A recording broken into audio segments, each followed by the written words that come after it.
Fast Company's May 2018 issue is out, and Twitter under the microscope. The cover story, #hijacked, is the product of interviews with more than 60 sources, 44 of whom are former Twitter employees. One of the co-authors is here now with more on social media's slippery slope. Austin Carr, senior editor at Fast Company. We've been talking about the Facebook situation.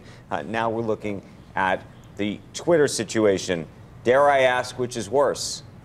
Well, I think at this point, Twitter has really gotten away with not much scrutiny compared to Facebook. For the story, we actually spent a lot of time with Senator Mark Warner, who talked about how Twitter has really been drafting off Facebook, and indeed everything that they've released has been derivative of what Facebook has released. So I think they've gotten away with just how much pressure and attention has been geared towards Facebook.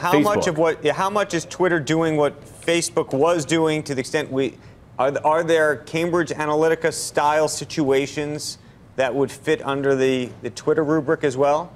I think the situations are slightly different just because Twitter doesn't collect data on its users in the same way as Facebook. At the same time, I would argue that what's happened on Twitter over the past years in many ways has been worse, just given the pattern of abuse, the sort of parade of red flags from radicalization issues, the rise of the alt-right, different sort of ways that harassment and racism and misogyny has become sort of mainstreamed on the platform, and just the lack of sort of safety resources that the company has put in. It's been far worse in many ways. But just to put a fine point on it, and those are legitimate and very important issues. Those are different issues than the ones that Facebook is confronting today, at least, though obviously there's lots of questions about fake news and what's real and how do you police all of these types of content issues. But you're talking about the content piece rather than the advertising targeting piece, correct? I think I'm talking about both here, and all of these fits into the bucket of how transparent these companies are being, whether that's Facebook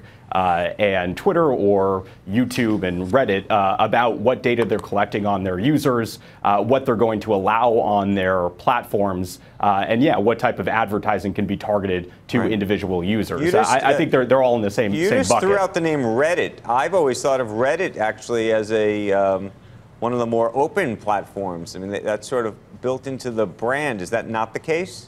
Well, I think in this case, what we are seeing, I mean, that's another platform. Again, I don't want to conflate two issues here in terms of advertising and some of the sort of more abuse issues that we're seeing on these platforms. But I think let's broadly say that a lot of these platforms are unsafe. And I think Reddit has had to deal with a lot of these issues, especially in recent years. And you've seen their CEO become a lot more aggressive about these, just as Twitter has had to be, just as Facebook has had to be once they become under the. But I just want to go back, because I feel like we're talking not past each other, but I think that there's like so many different issues here. I think one is this targeting, and I'm focused on the targeting issue only because Mark Zuckerberg, when he goes to Washington next week, I think is to the extent that I think a large part of the conversation is going to be about how users are targeted, what type of data is being used, what the privacy situation is. This idea, not just that they're collecting data and scraping data, but that clients or customers are then using their own data, commingling it with the Facebook data to then retargeting, which is a big part of the business. That's one piece of it. Then the other piece of it is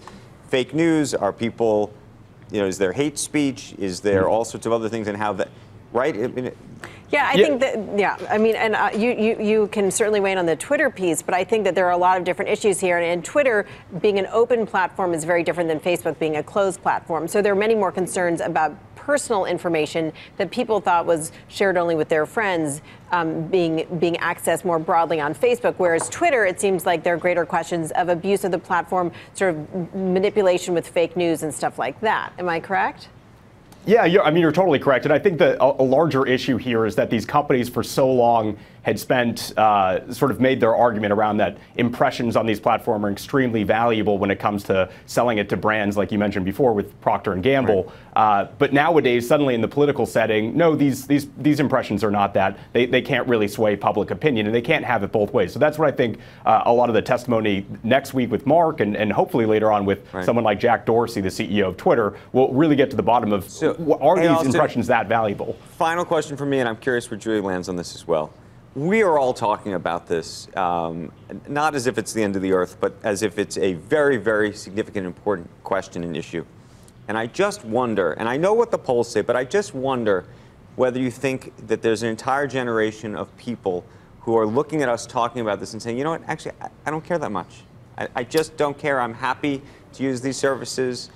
Maybe I'll switch. Maybe I'll do the privacy settings a little bit differently. Meaning, I don't mean to say we're overstating it or understating it. I just wonder what's really happening here.